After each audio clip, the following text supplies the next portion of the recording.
রমজানের একটি রাত, একটি মাত্র রাত, যে রাতের ইবাদত হাজার মাসের ইবাদতের চেয়েও বেশি মূল্যবান। একটি রাত, যে রাতে আসমান থেকে পৃথিবীতে নেমে আসে অগণিত ফেরেশতা। একটি রাত, যে রাতে মানুষের তাকদীর সম্পর্কে সিদ্ধান্ত লেখা হয়। কিন্তু ভয়ঙ্কর সত্য হল, প্রতি বছর রমজান আসে, কিন্তু অনেক মানুষ এই রাতটি চিনতেই পারে না। অনেক মানুষ ঘুমিয়ে থাকে, কেউ ব্যস্ত থাকে মোবাইল ফোনে, কেউ ব্যস্ত থাকে দুনিয়ার কাজে। আর সেই সময় আল্লাহ এমন একটি রাত দিচ্ছেন যা ৮৩ বছরের ইবাদতের চেয়েও উত্তম। আল্লাহ তাআলা কোরআনে বলেছেন, নিশ্চয়ই আমি কোরআন নাজিল করেছি লাইলাতুল কদরে। এই একটি আয়াতই বলে দেয়, এই রাত সাধারণ কোনো রাত নয়। এটি এমন একটি রাত যার রহস্য আল্লাহ নিজেই কোরআনে বর্ণনা করেছেন। কোরআনে লাইলাতুল কদরের ঘোষণা।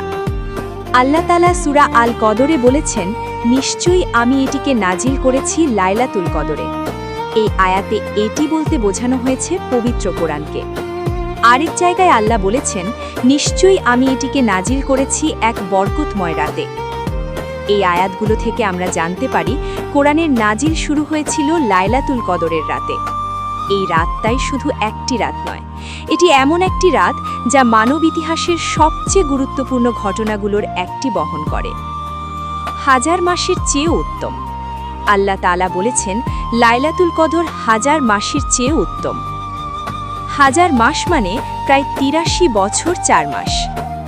একটি রাতের ইবাদত, একটি রাতের দোয়া, একটি রাতের কান্না আল্লাহর কাছে এত মূল্যবান যা তা একটি মানুষের পুরো জীবনের ইবাদতের থেকেও বেশি হতে পারে। ফেরেশতাদের অবতরণ। আল্লাহ বলেন, সে রাতে ফেরেশতাগণ এবং রূহ জিবরাইল তাদের প্রতিপালকের অনুমতিতে প্রত্যেক বিষয় নিয়ে অবতরণ করে। এই আয়াতে আল্লাহ বলেছেন, এই রাতে শুধু সাধারণ ফেরেশতা নয়, ফেরেশতা জিবরাইলও নেমে আসেন। পৃথিবী তখন ভরে যায় ফেরেশতাদের দ্বারা। তারা আল্লাহর আদেশ নিয়ে আসে, তারা মুমিন বান্দাদের জন্য দোয়া করে। এই রাতের শান্তি। আল্লাহ বলেছেন, সে রাত শান্তিময় ফজর উদয় হওয়া পর্যন্ত। এই রাত শুরু হয় সূর্যাস্তের পর আর শেষ হয় ফজরের সময়। এই পুরো সময়টা আল্লাহর রহমত ও শান্তিতে ভরে থাকে। লাইলাতুল কদর খোঁজার নির্দেশ।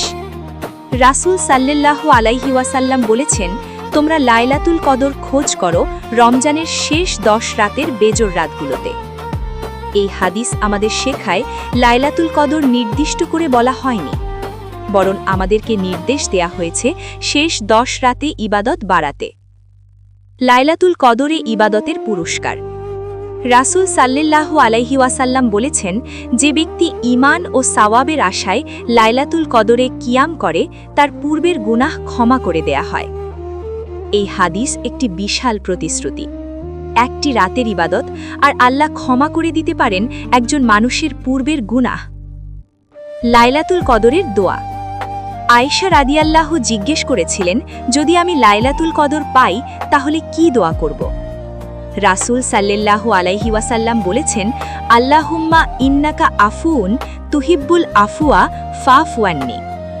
অর্থ, হে আল্লাহ, আপনি ক্ষমাশীল, আপনি ক্ষমা করতে ভালোবাসেন, তাই আমাকে ক্ষমা করুন। একবার চিন্তা করুন, একটি রাত যার মূল্য ৮৩ বছরের ইবাদতের চেয়েও বেশি।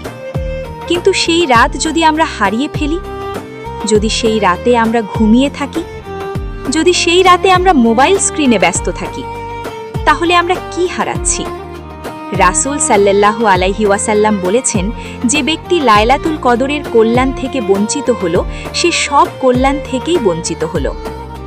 এই হাদিস আমাদের সতর্ক করছে, এই রাত হারিয়ে ফেলা একটি বিশাল ক্ষতি। রমজানের শেষ 10 রাত। এই রাতগুলো হয়তো আপনার জীবনের সবচেয়ে গুরুত্বপূর্ণ রাত। হয়তো এই রাতেই আপনার তাকদীর বদলে যেতে পারে। হয়তো এই রাতেই আল্লাহ আপনার সব গুনাহ মাফ করে দিতে পারেন।